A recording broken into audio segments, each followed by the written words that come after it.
Morning students. अब इस part में आगे बढ़ते हैं जिसका नाम है जीव जनन कैसे करता है। अलैंगिक विधियों के बारे में बता रहा था और इसमें मैं आज आपको बताऊंगा पुनरुद्भवन या पुनर्जनन। इस विधि में क्या होता है कि एक जीव कई खंडों में बंट जाता है, ठीक है, और प्रत्येक खंड एक नए जीव का निर्माण करता है। ये जो विधि है जनन की, ये ज़्यादातर मिलेगी आपको हाइड्रा में या फिर मिलती है प्लेनेरिया। जैसे कि मैं पहले बता चुका हूँ, इस विधि में क्या होता है कि जीव जो होता है वो कई भागों में बढ़ जाता है, उसका शरीर कई खंडों में बढ़ जाता है और प्रत्येक खंड एक नए जीव का निर्माण करता है। जैसे मैं प्लेनेरिया के बारे में बताता हूँ। प्लेनेरिया जीव जो है वो कुछ इस तरीके का होता है।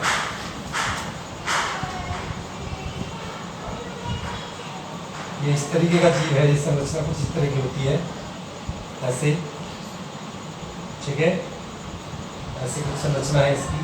तो ये क्या होता है कि 2-3 खंडों में या ज़्यादा खंडों में ये बट जाता है। तो इसका जो ऊपर वाला भाग है ये अलग खंड में बट जाएगा, थोड़ा बीच वाला, फिर नीचे वाला, ऐसे ये अलग अलग खंडों में बट जाता है। अब फिर क्या होता है कि प्रत्येक खंड जो होता है एक नए जीव के रूप में बढ़ने लगता है। ये एक नए जीव के रूप में प्रत्येक खंड जो है बढ़ने लगता है।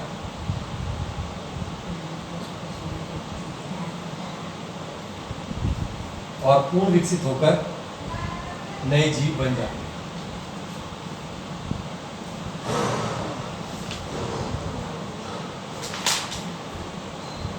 तो इस तरीके से ये पुनरुद्भवन विधि है। इसमें जीव जो होता है पहले कई खंडों में बनता है, बढ़ जाता है और फिर प्रत्येक खंड एक जीव के समान संरचना प्राप्त कर लेता है। इसके बाद मैं आपको समझाता हूँ मुकुलन विधि। इसके बारे में पहले भी मैं बता रहा था, मुकुलन विधि। इस विधि में क्या होता है, जो जीव होता है उसके शरीर से ही एक विशेष प्रकार की संरचना निकलने लगती है। जैसे हाइड्रा में भी ये विधि होती है। हाइड्रा में मुकुलन विधि से होता है। इस विधि पुनरुद्भवन विधि से भी होता है, मुकुलन विधि से भी हो जाता है। जैसे ये हाइड्रा एक जीव है, मैं बना के दिखाता हूँ।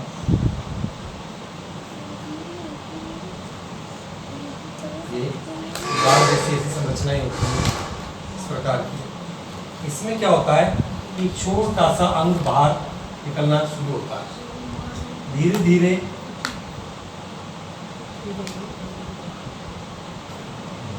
वो अंग जो है वो बड़ा होने लगता है और फिर लास्ट में वो अंग इतना बड़ा हो जाता है कि एक जीव के समान संरचना प्राप्त कर लेता है।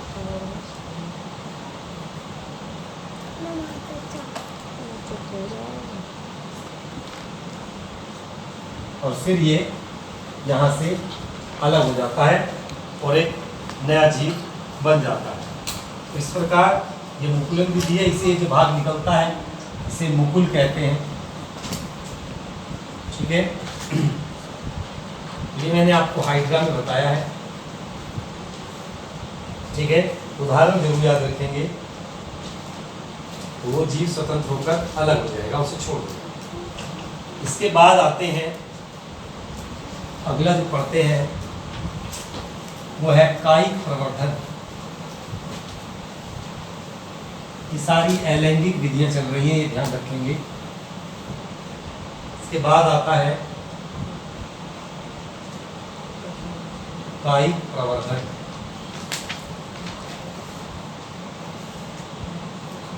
कायिक बनाए बच्चों काया से। काया, काया मतलब शरीर। तो इसमें क्या होता है इस विधि में कि ज़्यादातर जो ये विधि है ये पौधों में मिलती है। तो पौधों में पत्ती, शाखा, जड़, तना, इनसे एक नए जीव का निर्माण होता है। यानी पौधे के किसी भी काया मतलब शरीर, शरीर के किसी भी भाग से, जैसे मैंने बताया जड़, तना, पत्ती से एक नए पौधे का निर्माण होता है। इस विधि को हम कायिक प्रवर्धन विधि कहते हैं। आपने देखा होगा कि जो गुलाब है, गुलाब की कलम बना दी जाती है, उसे काट कर उसकी डंडी को थोड़ा सा काट लेते हैं और कलम बनाकर उसे हम लगा देते हैं, तो कुछ समय बाद वो एक वृक्ष का रूप ले लेती है। ठीक है ना। तो इस तरीके से पौधे के किसी अंग से नए पौधे का निर्माण होना कायिक प्रवर्धन कहलाता है। ऐसे बहुत सारे उदाहरण हैं। ठीक है ना। तो अंगूर है, केला है, संतरा है, गुलाब है, चमेली है, क्योंकि इनका कोई बीज नहीं होता इन पौधों का, तो अपने शरीर के ही किसी अंग से ये एक नए पौधे का निर्माण करते हैं।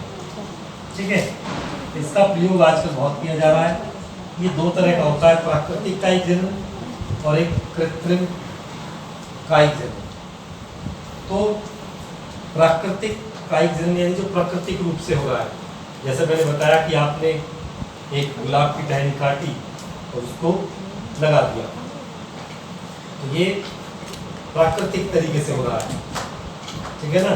ये शकरगंध, सतावर, इनमें होता है जड़ों के द्वारा नया पौधा बन जाता है, तो किसी में पत्ती के द्वारा बन जाता है, तो किसी में तने से, जैसे तने में आप अदरक है, हल्दी है और जिमीकंद है, अरबी, प्याज, तने होती हैं और इन तने से ही नए पेड़ का निर्माण हो जाता है।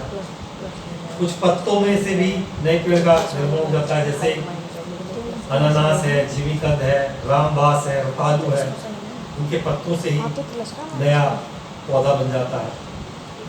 अब आता है कृत्रिम कायिक जनन।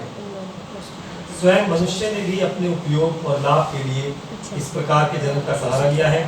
इसमें विभिन्न प्रकार की कृत्रिम विधियां विकसित हो गई हैं, जैसे कलम लगाना, दाब लगाना, रोपण, बूटी बांधना आदि के द्वारा एक पौधे से कई पौधे बन जाते हैं। अब कलम लगाना तो आप जानते हैं, इस विधि में तने के कलिका युक्त, इसमें कली हो, छोटे छोटे टुकड़े काट लिए जाते हैं। इन टुकड़ों को कलम कहते हैं, जिन्हें भूमि के नीचे दबा दिया जाता है और कुछ दिनों बाद नई जड़ें निकलकर नए पौधों का निर्माण हो जाता है। तो ये तो था पहला, कलम लगाना। ये हम लोग सब परिचित हैं इससे, कलम लगाने से। ठीक है। और ये आपका अनानास, कैक्टस, गुड़हल, गन्ना, इनमें होता है। दूसरा है दाब लगाना। दाब लगाने में कुछ पौधे जिनकी शाखाएं मुलायम होती हैं, उनके किसी भी शाखा को झुकाकर, जैसे मान लीजिए वृक्ष है, इसमें बहुत सारी शाखाएं होती हैं, आप जानते हैं, तो किसी एक शाखा को मिट्टी के नीचे से ले जाओ। ठीक है। कुछ दिनों बाद ये जो शाखा है ये पेड़ का रूप धारण करने लगेगी। ठीक है। तो यहाँ से इसे काट दो, इसमें जड़ें आ जाएंगी और ये एक नया पेड़ आपका बन जाएगा। इसे कहते हैं हम दाब लगाना। इसके बाद आता है बूटी बांधना। पुराने वृक्षों में से किसी मोटी या मजबूत शाखा को छीलकर उस पर खाद युक्त मिट्टी लगाकर टाट लपेट दी जाती है, जिसे बूटी कहते हैं। मिट्टी को नम रखने के लिए एक घड़े में छेद करके इसमें पानी भरकर ऊपर लटका दिया जाता है। जैसे मैं एक वृक्ष बनाता हूँ आपके सामने, ये वृक्ष है, इसमें कई शाखाएं हैं। एक शाखा को क्या करेंगे, छीलेंगे यहाँ से। ठीक है।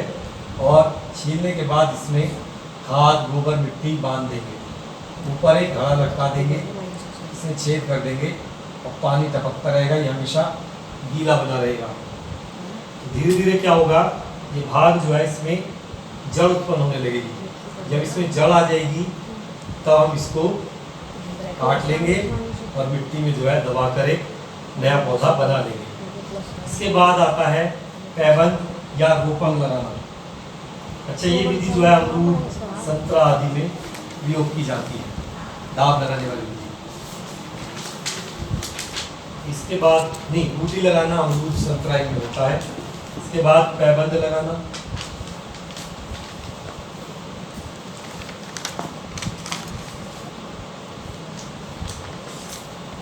या फिर इसे रोपण कहते हैं, जिसमें ग्राफ्टिंग कहते हैं। इस विधि में घटिया किस्म के पौधों पर अच्छी किस्म के पौधों को रोपित किया जाता है। जैसे कोई घटिया किस्म का पौधा है तो उसकी एक कलम को थोड़ा तिरछा काट लेते हैं और उस पर फिर वैसे ही बढ़िया किस्म की जो एक कलम होती है उसे लगाया जाता है और इन दोनों को आपस में अच्छे से कसकर बांध दिया जाता है, ठीक है। और इसको मिट्टी में लगा देते हैं। कुछ समय बाद ये पौधा जड़ पकड़ लेता है और फिर एक नए पौधे का जो निर्माण होता है उसमें जो गुण होते हैं वो जो ये नए अच्छी किस्म के जो पौधे की जो कलम लगाई थी इसके समान होते हैं। तो इससे जो है आपका नया पौधा एक अच्छे गुणों वाला तैयार हो जाता है। अच्छा, इसकी कई विधियां हैं। एक कशारोपण है, स्पांज रोपण है, कलिका रोपण है। तो इससे क्या होता है कि जो जिस पौधे में अच्छे गुण नहीं होते उससे अच्छे गुणों वाला पौधा तैयार किया जा सकता है। तो इस प्रकार ये हमने साई जनन पढ़ा। अब तक जो मैं पढ़ा रहा था जिसमें अलैंगिक जनन में पढ़ा रहा था, अब आपको मैं बच्चों पढ़ाऊंगा लैंगिक जनन।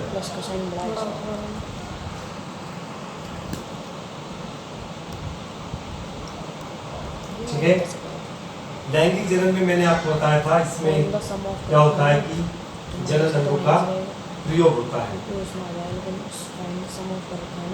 तो इस प्रकार के जनन में नई जो संतति उत्पन्न होती है, उत्पन्न करने के लिए दो जीवों की भागीदारी होती है, कभी कभी एक जीव से भी हो जाता है।